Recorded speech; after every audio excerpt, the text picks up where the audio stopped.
सरगुजा जिले के मैनपाट में नहीं थम रहा हाथियों का आतंक। शनिवार की रात हाथियों ने ग्राम डांड केसरा में जमकर मचाया उत्पात। लगभग 15 मकानों को किया क्षतिग्रस्त। पीड़ित ग्रामीणों को सुरक्षित स्थानों पर पहुंचाने का कार्य जारी। लगातार हो रही बारिश के बीच बलरामपुर जिले से खौफनाक तस्वीर आई सामने। उफानी नदी पार करते बीच में बंद हुई ओमनी कार। स्थानीय लोगों ने कार सवारों की बचाई जान। सरगुजा का ऐतिहासिक धरोहर टिंटिनी पत्थर का अस्तित्व खतरे में। देखरेख के अभाव में टिंटिनी पत्थर को पहुंच रहा नुकसान। पुरातत्व विभाग और प्रशासन टिंटिनी पत्थर के अस्तित्व को बचाने में नहीं उठा रहा कोई ठोस कदम।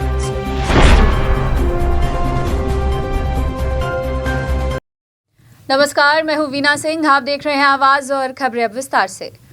सरगुजा जिले के मैनपाट हाथी प्रभावित क्षेत्र में हाथियों का आतंक कम होने का नाम नहीं ले रहा है। शनिवार की रात हाथियों के दल ने ग्राम डांड केसरा में जमकर उत्पात मचाया है, जहां हाथियों ने लगभग 15 ग्रामीणों के घरों को तहस नहस कर दिया है। वहीं वन विभाग द्वारा पीड़ित ग्रामीणों को राहत पहुंचाने का कार्य किया जा रहा है। छत्तीसगढ़ का शिमला कहे जाने वाले मैनपाट में इन दिनों 10 सदस्यीय हाथियों के दल ने आतंक मचा रखा है, जिस वजह से ग्रामीण दहशत में जीने को मजबूर हैं। साथ ही ग्रामीणों के जान माल का खतरा भी बना हुआ है। दरअसल सरगुजा जिले के मैनपाट में तेज बारिश और घने धुंध के बीच हाथियों का झुंड विचरण कर रहा है। वहीं हाथियों का दल रहवासी क्षेत्र में भी पहुंचकर उत्पात मचा रहा है। इसी कड़ी में हाथियों के आतंक का एक और मामला सामने आया है, जहां शनिवार की रात हाथियों के दल ने ग्राम डांड केसरा में जमकर उत्पात मचाया है। जानकारी के अनुसार हाथियों ने लगभग 15 ग्रामीणों के घर को तहस नहस कर दिया। हालांकि इस दौरान किसी भी प्रकार की जनहानि नहीं हुई, लेकिन दहशत में ग्रामीणों को अपनी रात गुजारनी पड़ी। यही नहीं, हाथियों से बचने के लिए ग्रामीणों ने रत जगा किया। इधर घटना की जानकारी मिलते ही वन विभाग की टीम ग्राम डांड केसरा पहुंची हुई है, जहां वन विभाग के द्वारा पीड़ित ग्रामीणों को आंगनबाड़ी केंद्र के अलावा सुरक्षित स्थानों पर रखा गया है। वहीं वन विभाग ने पीड़ित ग्रामीणों को मुआवजा राशि का वितरण भी किया है। इसके अलावा घटना की जानकारी लगने पर विधायक डॉक्टर प्रीतम राम भी पीड़ित ग्रामीणों से मिलने डांड केसरा गांव पहुंचे थे। यहां उन्होंने पीड़ित ग्रामीणों से मुलाकात कर उनका हालचाल जाना। साथ ही ग्रामीणों को विधायक ने दवाई का वितरण भी किया। गौरतलब है कि इस घटना के बाद हाथियों द्वारा कच्चे मकानों के तोड़े जाने का आंकड़ा लगातार बढ़ रहा है। शनिवार की रात हुई इस घटना के बाद बीते 7 महीनों के भीतर हाथियों के दल ने 100 कच्चे मकानों को तोड़ दिया है, जिस वजह से कई ग्रामीण बेघर हो चुके हैं। इतना ही नहीं, कई ग्रामीणों की हाथी के हमले से जान भी जा चुकी है। बावजूद इसके हाथियों के आतंक को रोकने में वन विभाग की हर कोशिश नाकाम साबित हो रही है, जबकि मैनपाट के हाथी प्रभावित क्षेत्र में हाथियों का आतंक जारी है। वहीं हाथियों की वजह से बेघर हुए ग्रामीणों को बारिश के इस मौसम में दोहरी मार झेलनी पड़ रही है। हाथियों के बढ़ते आतंक से मैनपाट के हाथी प्रभावित क्षेत्र में रहने वाले ग्रामीण काफी डरे हुए हैं, जबकि वन विभाग की हर योजना हाथी प्रभावित क्षेत्र में दम तोड़ती दिख रही है।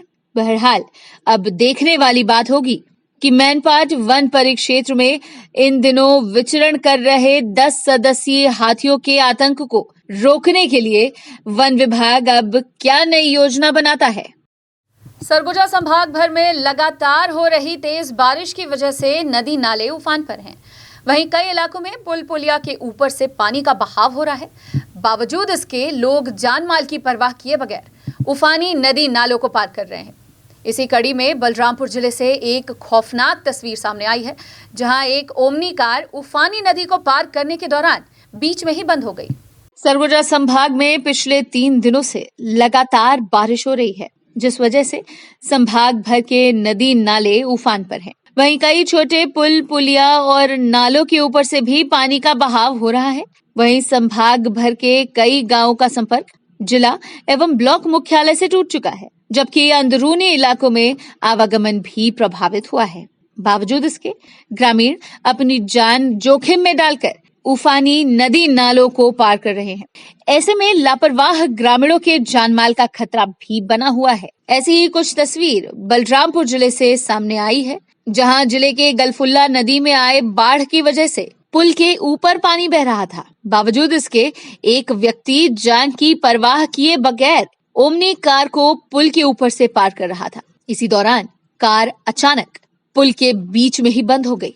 उस कार में एक महिला भी सवार थी। हालांकि कार को पुल के बीच फंसा देख स्थानीय लोगों ने मदद की और धक्का देकर गाड़ी को पुल के किनारे तक पहुंचाया, जिसका वीडियो सोशल मीडिया पर भी वायरल हो रहा है। गौरतलब है कि बारिश के इस मौसम में संभाग भर से ऐसी खौफनाक तस्वीरें लगातार सामने आ रही हैं। प्रशासन नागरिकों से अपील कर रहा है कि उफानी नदी नालों को पार करने से नागरिक बचें, नहीं तो जान माल की स्थिति भी बन सकती है। बावजूद इसके लोग सुधरने का नाम नहीं ले रहे हैं और उफानी नदी नालों को पार करने की तस्वीरें लगातार सामने आ रही हैं। ऐसे में बड़े हादसे को लेकर प्रशासन की चिंता बनी हुई है। हमन के यही समस्या है कि नदी जो है बहुत कभी माने भारी हो जाता है, तो रोग दुख जो है और रास्ता रहने के लिए है, लेकिन वो क्या है कि हम लोग का समय लगता है उसमें ज़्यादा। ये हम लोग सोचते हैं कि इसको हम लोग का बनना चाहिए पुल। ये हम लोग का बहुत अच्छा था, यही दुख है। और रुक ये जो है सोनहरा भी और बाहर और भीतर सोनहरा दोनों है। इस रास्ता अगर बन जाता तो हम लोग का दोनों को सुविधा अच्छा हो जाता। परेशानी मरीज शरीर जो होते हैं ना, उन लोग को हम लोग को पार करने में परेशानी है। जंगल तरफ से रास्ता है, जंगल तरफ में दिक्कत पड़ता है जाने में। बाढ़ आ जाता है तो देखते हैं कम होता है तो पार होते हैं। हम लोग कर नहीं पाते हैं, बहुत ख़त्म भी हो जाते हैं इधर। सरगुजा जिले का ऐतिहासिक धरोहर बन चुका ठिनठिनी पत्थर देखरेख के अभाव में अपने अस्तित्व को खोते जा रहा है। इस अनोखे पत्थर को देखने दूर दराज से लोग आते हैं, लेकिन ठिनठिनी पत्थर के संरक्षण को लेकर न तो पुरातत्व विभाग कोई ठोस कदम उठा रहा है और न ही प्रशासन इस ओर ध्यान दे रहा है। अंबिकापुर के दरिमा हवाई अड्डे से लगे ग्राम छिंदकालो में एक ऐसा पत्थर है जिसे दूसरे पत्थर से टकराने पर ठिन ठिन की आवाज आती है। अन्य पत्थरों को आपस में टकराने पर ऐसी आवाज नहीं निकलती है। ग्रामीण क्षेत्र के लोगों ने इस पत्थर का नाम रख दिया है ठिनठिनी पत्थर। लोग इस पत्थर को दूर दराज से देखने आते हैं। सरगुजा में इस पत्थर के चर्चे तो काफी हैं, लेकिन राज्य और देश में भी ये अपनी पहचान बना चुका है। इस पत्थर का रहस्य जानने कई वैज्ञानिक भी यहाँ पहुँच चुके हैं, लेकिन अब तक ये अबूझ ही साबित हुआ है। शोधकर्ता भी इस पत्थर का तिलस्म जानने में लगे हुए हैं। छिंदकालो गांव में स्थित ये पत्थर करीब 5 फीट ऊंचा और 3 फीट की चौड़ाई लिए हुए है। यहाँ के ग्रामीणों ने इस पत्थर का एक छोटा टुकड़ा इसके ऊपर रख दिया है। लोग आते हैं और कौतूहलवश दोनों को आपस में टकराते हैं। पत्थर के टकराने से ठिन ठिन की मधुर ध्वनि निकलती है।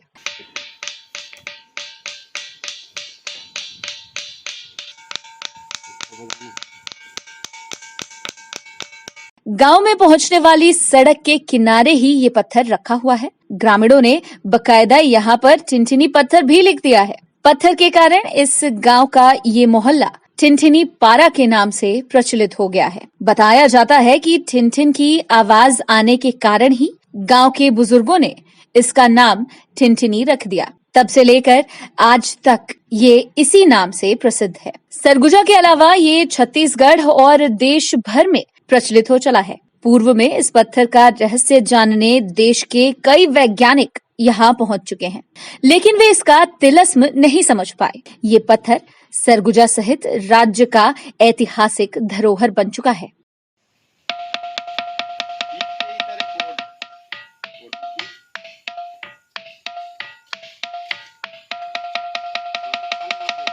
ठिनठिनी पत्थर जो है ये बहुत असामान्य घटना नहीं है। ये वास्तव में एक भौगोलिक घटना है और इसके बारे में चूँकि ये ऐसे पत्थर देश में या पूरे विश्व में कई जगह मिलते हैं और इस क्षेत्र में यही एक पत्थर है जो मेटेलिक साउंड पैदा करता है। इसके बारे में कई तरह की बातें हैं, किंवदंतियाँ हैं। स्थानीय लोग की अपनी कहानियाँ हैं। वो एक लोक कथा के रूप में बताते हैं कि यहाँ कोई काफिला आया था और भगवान के श्राप से वो पत्थर बन गया, वही बचते हैं, उनके पास जो बर्तन थे वो बचते हैं। लगभग इसी तरह की कहानियाँ कई क्षेत्रों में मिलती हैं। पर वास्तव में इसके जो मेटेलिक साउंड है ये इसका मॉलिक्यूलर स्ट्रक्चर के कारण है। पत्थर में जनरली जो कई जगह मिलते हैं इस टाइप मेटेलिक साउंड वाले पत्थर, तो उनमें आयरन ऑक्साइड होता है, कहीं कहीं बेरियम सल्फेट होता है, जिंक ऑक्साइड होता है, जिंक सल्फाइड होता है। तो इनके कॉम्बिनेशन से एक अलग तरह के मॉलिक्यूलर स्ट्रक्चर बनता है। एक इन अणुओं के बीच में जो तनाव होता है वो मेटेलिक साउंड उत्पन्न करने का लिए जिम्मेदार होता है। और इस तरह की रचनाएं जो हैं ज़्यादातर ये ज्वालामुखी क्षेत्रों में हैं। जो क्षेत्र या जो ज़मीन ज्वालामुखी के उद्गम से बने हैं वहाँ इस तरह के पत्थर मिलते हैं। हम लोग मेन पार्ट को देखने के लिए आए थे मेनली, और मेन पार्ट का नज़ारा देखने के लिए आए थे। लेकिन क्या हुआ कि मेरे कुछ दोस्त यूट्यूब में उसको सर्च किए थे, काफ़ी सुने थे इसके बारे में यूट्यूब में, तो यूट्यूब के थ्रू ही हम लोग इसको जाने और इसको देखने के लिए आए। फिर क्या देखे यहाँ पर? तो जनरली तो साउंड के बारे में हम लोग सुने थे कि अलग अलग प्रकार के पत्थर से आवाज़ आती है, और जनरली पत्थर से ऐसे आवाज़ नहीं आती, तो मटके की आवाज़ आ रही है, और किस प्रकार के, जैसे अंकल ने बताया कि किस प्रकार के अलग अलग आवाज़ है, तो वो देखने को मिला और वो हमारे लिए नई जानकारी है। आने के बाद इधर का नज़ारा बहुत अच्छा है, प्राकृतिक माहौल बहुत अच्छा लगा। और बाकी तो सबको मेन पार्ट पसंद है, जैसे हम लोग के छत्तीसगढ़ का मनाली बोलते हैं इसको, तो शिमला बोलते हैं सॉरी, तो उस हिसाब से तो काफ़ी अच्छा अनुभव रहा है आने का। वैज्ञानिक ठिनठिनी पत्थर के रहस्य को जानने के लिए कई तरह के शोध करते आ रहे हैं, लेकिन इस पत्थर के रहस्य को लेकर कई तरह की बातें की जाती हैं और कहानियां भी सुनाई जाती हैं। यही नहीं, इस रहस्यमय पत्थर का इतिहास सरगुजा राज परिवार से भी जोड़ा जाता है। सर मैं यहाँ से 15-16 साल तक हूँ। वो यहाँ एक तो अलौकिक शक्ति पत्थर दिखाई दे रहा है सर। क्या है? इस सामने जो पत्थर है इसको हम नाग देवता करके मानते हैं इस पत्थर को, और ये पत्थर जो है आवाज़ देता है, मतलब एक पत्थर में कम से कम 21 आवाज़ है सर जी, मोटा पतला गहरा लेके 21 आवाज़ हम सुने हैं इसका आवाज़। इतिहास सर ये तो मतलब राजा ज़माना का है सर, हम लोग तो अभी इसका इतिहास मालूम नहीं है। इसे तो कहते हैं कि बहुत इतिहास कई ठो कहानी यहाँ निकला है सर। दादा पुरखा लोग बता रहे थे कि यहाँ से तो कभी कभी यहाँ राम भी आए थे, हाँ राम लक्ष्मण आए थे यहाँ, और यहाँ परी भी राजा लोग रखे थे। आज भी कहते हैं लोग बाग कि यहाँ टीएस बाबा परी का वंश है, यहीं से उनका पैदाशी है, अभी भी जिंदा हैं जी हाँ। लेकिन यहाँ सरगुजा राजा का मतलब यहाँ परी को पकड़ ली थी यहाँ जी हाँ, और वो परी यहाँ से बंदरकोट उड़ के चली गई। देखने तो सर पूरा इंडिया से लेकर बाहर तक भी आए सर, अमेरिका से भी आए हैं, बंगाल से भी आए सर मीडिया वाले जी। एक ठो अभी नया आए थे तो सर एक ठो चेन्नई चेक करने के लिए ले गए, और पहले ले गए थे सर एक ठो ऐसी बिजनेस कार, एक मरवारी था, वो मुंडी को उसका काट के ले गया है, वो पूरा परिवार से इस गाड़ी में ख़त्म हो गए वो लोग जी। देखिए ठिनठिनी पत्थर तो प्राकृतिक उत्पाद है। जब धरती बनी, जब धरती में बहुत गर्म बड़ा लावा रहा होगा, पृथ्वी टूट के छिटकी, उस समय टेम्परेचर के आधार पर बहुत से पत्थर रत्न, हीरा, मोती, माणिक्य में बन जाते हैं, तो सब धरती की विरासत। तो वैसे ही ठिनठिनी पत्थर जो है दरिमा के पास में, उसमें कोई ऐसी बात हुई प्राकृतिक निर्माण के समय कि उसके अंदर मेटेलिक आवाज़ आती है। वो कुछ उसके अंदर कंपोजिशन, केमिकल कंपोजिशन या फिजिकल कंपोजिशन में उसका कुछ खासियत है, गुरुत्वाकर्षण के जी के मान का कोई कारण है कि एक विशेष उस पत्थरों के झुंड में एक पत्थर बचता है, और ऐसा बहुत दुर्लभ होता है। भारत में एक आध जगह और है शायद, लेकिन ये जो है वो विलक्षण पत्थर है।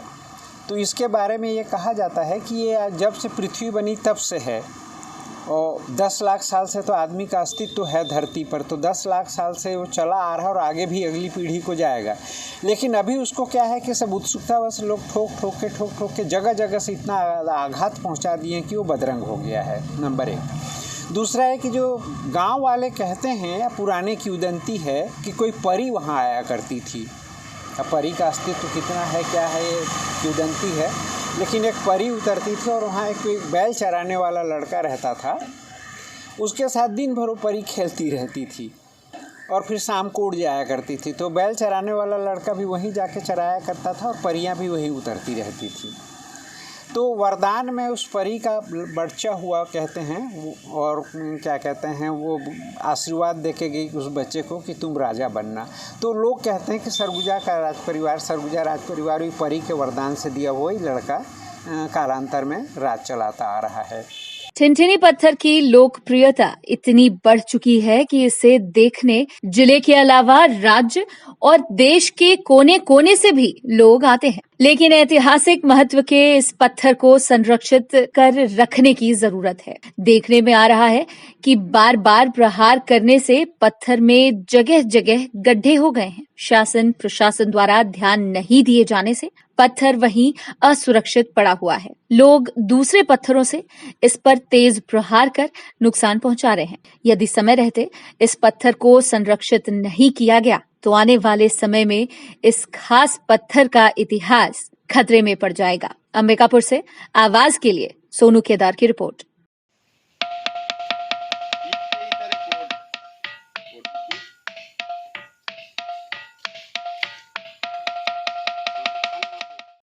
खबरों का सिलसिला जारी रहेगा, लौटते एक छोटे से ब्रेक के बाद।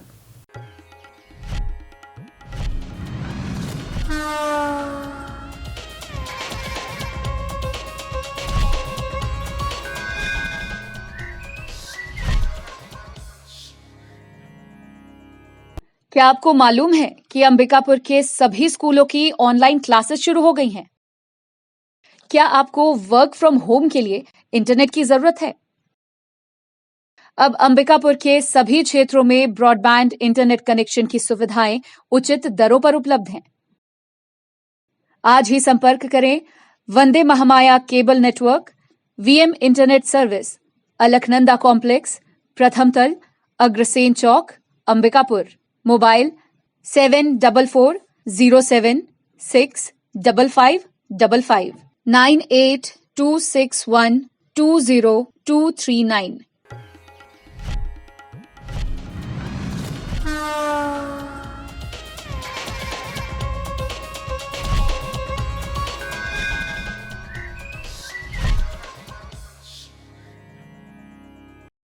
ब्रेक के बाद आपका स्वागत है। बढ़ते हैं अगली खबर की ओर। सरगुजा पुलिस अधीक्षक अमित तुकाराम कांबले के द्वारा शनिवार को अंबिकापुर शहर के विभिन्न ऐसे स्थान जो अमूमन गलियों के रूप में हैं, जहां पर पुलिस की उपस्थिति आवश्यक समझी जा रही है, वहां का भ्रमण करने के पश्चात पेट्रोलिंग हेतु कुछ स्थानों का चिन्हांकन किया गया है, जिसमें मूल रूप से केना बांध, शिकारी रोड, गाड़ा घाट, घुटरापारा, श्रीगढ़, महामाया पहाड़, नवागढ़, दर्रीपारा, भातुपारा, ट्रांसपोर्ट नगर, सत्तीपारा इत्यादि स्थानों पर भ्रमण करके जायजा लेते हुए रक्षित निरीक्षक जयराम को आवश्यक निर्देश दिया गया। इस दौरान केना बांध में पूर्व में निर्मित पुलिस सहायता केंद्र को प्रारंभ करने हेतु आवश्यक सुविधाएं विकसित करने और जरूरी कदम उठाने पुलिस अधीक्षक ने निर्देश जारी किया। गौरतलब है कि पुलिस विभाग के समक्ष विशेषकर स्लम एरिया और गलियों में पुलिस की मौजूदगी उपस्थित कराकर पुलिसिंग को मजबूत करना है। इस दिशा में पुलिस अधीक्षक कार्य भी कर रहे हैं। शहर के एक निजी होटल में महिलाओं के लिए सावन श्रृंगार मेले का आयोजन किया गया। कार्यक्रम की आयोजनकर्ताओं ने बताया कि कोरोना संकट काल में 2 सालों से घरों में रह रही महिलाओं को एक प्लेटफॉर्म प्रदान कराने के उद्देश्य से सावन श्रृंगार मेले का आयोजन किया गया था, जहां महिलाओं ने इस कार्यक्रम में बढ़ चढ़कर हिस्सा लिया। लगभग 2 सालों से कोरोना संकट काल में अपने घर पर ही रहने वाली महिलाओं को आगे बढ़ाने और उन्हें एक प्लेटफॉर्म प्रदान करने के उद्देश्य से सावन श्रृंगार मेले का आयोजन किया गया था। आयोजनकर्ताओं ने बताया कि सिर्फ महिलाओं के लिए सावन श्रृंगार मेले का आयोजन किया गया था। इस दौरान डांस, गेम्स, फूड, गिफ्ट, सावन की रानी के साथ साथ क्विज प्रतियोगिता आयोजित हुई। ये कार्यक्रम नगर के अलंकार ग्रीन होटल ब्रह्म रोड में संपन्न हुआ। इस पूरे इवेंट में सावन को नजर में रखते हुए ड्रेस कोड का कलर हरा रखा गया था। इस आयोजन के माध्यम से न सिर्फ कोरोना काल में लंबे समय से अपने घरों में रह रही महिलाओं को एक अच्छा वातावरण प्रदान किया गया, बल्कि उनकी प्रतिभा को भी निखारने का काम किया गया। इवेंट ऑर्गेनाइजर ने बताया कि सावन श्रृंगार मेला में महिलाओं और बच्चों ने बढ़ चढ़कर हिस्सा लिया था, जहां सभी ने कोविड-19 नियमों का पालन करते हुए सावन श्रृंगार मेले का जमकर लुत्फ उठाया।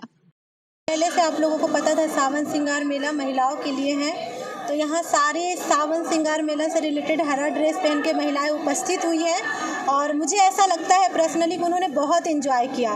बच्चे हमारे प्रोग्राम में हर वर्ग के लोग इकट्ठा हुए हैं, स्पेशली महिलाएं, जिसमें कुछ गर्ल्स हैं, कुछ मैरिड वुमेन हैं और हमारे प्रोग्राम में कुछ हर वर्ग के महिलाएं उपस्थित थी, जिसमें लड़कियां थी, मैरिड थी, बच्चे वाली थी और हमारे ऊंचे वर्ग की भी महिला थी, उम्र की महिला थी, जिन्होंने बहुत एंजॉय किया।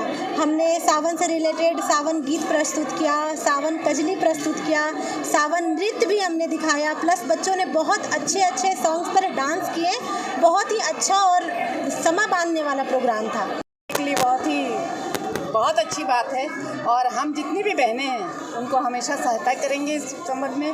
और सविता जी ने आज जो कार्यक्रम किया कोरोना काल में, इतने दिनों के बाद महिलाएं खुलकर सामने आई, बहुत आनंद लिया इन लोगों ने और इस आयोजन की सफलता के लिए हम इस पूरी टीम को बधाई देते हैं। और उनकी जो साथियां जो उड़ीसा से आई हुई हैं हमारी अतिथि, उनका बहुत बहुत आभार कि हमारे सरगुजा ज़िले की सविता सिंह जी का चयन किया इन्होंने और एक बहुत जिम्मेदारी, एक बड़ी जिम्मेदारी उनको दी है। हम सब इनके साथ हैं और इनको जरूर सहायता करेंगे। बहुत बहुत शुभकामनाएं, बहुत धन्यवाद। और मैं समाज के प्रति होने वाले बहुत सारे अत्याचार है जो लेडीज़ लोगों के लिए हमारा विश्व टीम काम करती है और मेरे साथ संजुलता नायक, वो भी बहुत बड़ी सोशल वर्कर हैं और हमने देखा सुनीता मैम बहुत ही अच्छा काम कर रही है, खासकर लेडीज़ लोगों को। सविता मैम बहुत अच्छा काम कर रही है, खास करके लेडीज़ लोगों को लेके। तो हमें बहुत उत्सुकता हुई कि हम तो ओडिशा में सोशल वर्क करते हैं और क्यों ना अगर सविता मैम को अगर विश्व डायरेक्टर बना दिया जाए छत्तीसगढ़ का अंबिकापुर से, तो वो भी बहुत सारी लेडीज़ लोगों को इम्प्रूवमेंट काम करेगी। हमारा काम है कि जो लोग पढ़े लिखे हैं उनको पार्लर का ट्रेनिंग देते हैं फ्री ऑफ कॉस्ट। जो लोग पढ़े लिखे नहीं होते उनको फिनाइल बनाने का, बड़ी पापड़ बनाने का भी ट्रेनिंग देते हैं। और साथ ही साथ आसपास की महिला में अगर कोई भी दिक्कत होती है, कोई परेशानी होती है, तो वो हमको कांटेक्ट करें ताकि हम उनको मोरल सपोर्ट कर सकते हैं। और ये उनके लिए हमने बहुत बड़ा पद भी दिया है। सविता मैम को एक बहुत बड़ी रेस्पॉन्सिबिलिटी है क्योंकि बिना पैसे का काम है सोशल वर्क, अपना खुद का पैसा लगा के दूसरों को हेल्प करना है। अंबिकापुर के पीजी कॉलेज स्थित ताइक्वांडो हॉल में ताइक्वांडो एसोसिएशन की प्रदेश स्तरीय वार्षिक सामान्य बैठक का आयोजन संपन्न हुआ। इस दौरान प्रदेश भर से आए ताइक्वांडो एसोसिएशन के जिला प्रमुख एवं पदाधिकारी उपस्थित रहे। बैठक में एसोसिएशन द्वारा ताइक्वांडो प्रतियोगिता के आयोजन पर चर्चा की गई। छत्तीसगढ़ पैरा ताइक्वांडो एसोसिएशन की प्रदेश स्तरीय वार्षिक सामान्य बैठक का आयोजन रविवार को अंबिकापुर के पीजी कॉलेज स्थित ताइक्वांडो हॉल में संपन्न हुआ। बैठक में छत्तीसगढ़ प्रांत के सरगुजा, सूरजपुर, बिलासपुर, नारायणपुर, रायपुर, महासमुंद, बेमेतरा, गरियाबंद, धमतरी, दुर्ग, बलौदाबाजार, राजनांदगांव, रायगढ़ सहित विभिन्न जिलों से सभी जिला प्रमुख पदाधिकारी उपस्थित थे। गौरतलब है कि कोरोना काल में प्रदेश स्तरीय सामान्य बैठक नहीं हुई थी और न ही कोई ताइक्वांडो टूर्नामेंट का आयोजन हुआ था। इसको ध्यान में रखकर बैठक में एसोसिएशन द्वारा कार्य योजना बनाकर सभी विषयों पर विस्तृत चर्चा कर रूपरेखा बनाकर बच्चों को नए सिरे से तैयार कर उनकी प्रतिभा को निखारने पर आगे बढ़ाने के लिए विभिन्न मुद्दों पर चर्चा की गई। साथ ही प्रदेश एवं राष्ट्रीय स्तर पर कोच और ट्रेनर की कार्यशाला आयोजित कराने की रूपरेखा पर चर्चा हुई। वहीं विभिन्न जिलों से मिले सुझाव समस्या पर चर्चा कर निदान किया गया। फिलहाल वक्त है एक और छोटे से ब्रेक का, जल्द लौटते हैं।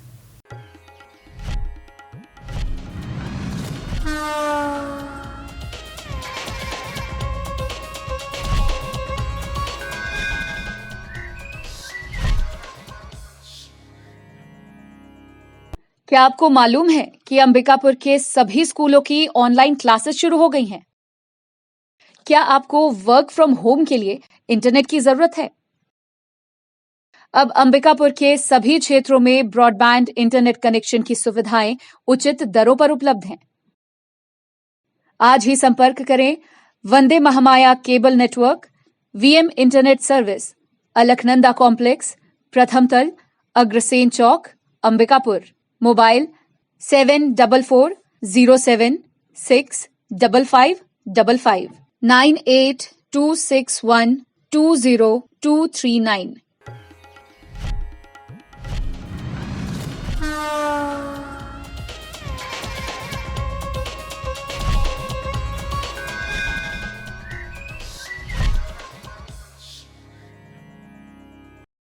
ब्रेक के बाद आपका स्वागत है। प्रदेश भर में 2 अगस्त से स्कूलों में ऑफलाइन कक्षाएं शुरू होने जा रही हैं। ऐसे में सूरजपुर जिले के कोयलांचल क्षेत्र में कई समाजसेवी संस्थाएं छात्रों की मदद के लिए आगे आ रही हैं।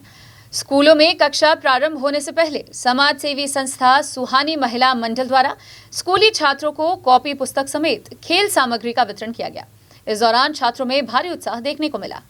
प्रदेश भर में 2 अगस्त से स्कूलों में ऑफलाइन कक्षाएं प्रारंभ होने जा रही हैं। सूरजपुर जिले में 2 अगस्त से स्कूलों में छात्र पढ़ाई करते नजर आएंगे। कोरोना संकट को ध्यान में रखते प्रशासन स्कूलों के संचालन के लिए लगभग तैयारियां पूरी कर चुका है। स्कूलों की मॉनिटरिंग के लिए कलेक्टर द्वारा निगरानी दल का भी गठन किया गया है। वहीं कलेक्टर ने कोविड प्रोटोकॉल के पालन के लिए सख्त निर्देश दिए हैं। खासकर छात्रों के स्वास्थ्य का विशेष ध्यान रखने जाने का निर्देश कलेक्टर द्वारा दिया गया है।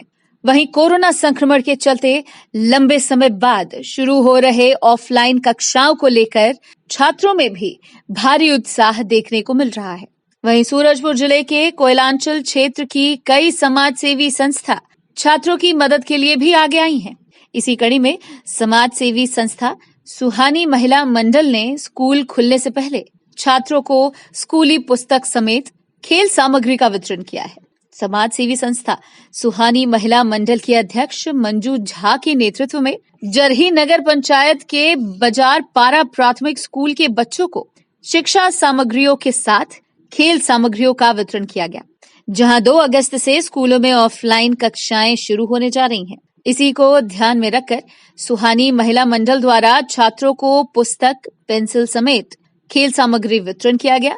इस दौरान छात्रों में खुशी का माहौल भी देखने को मिला।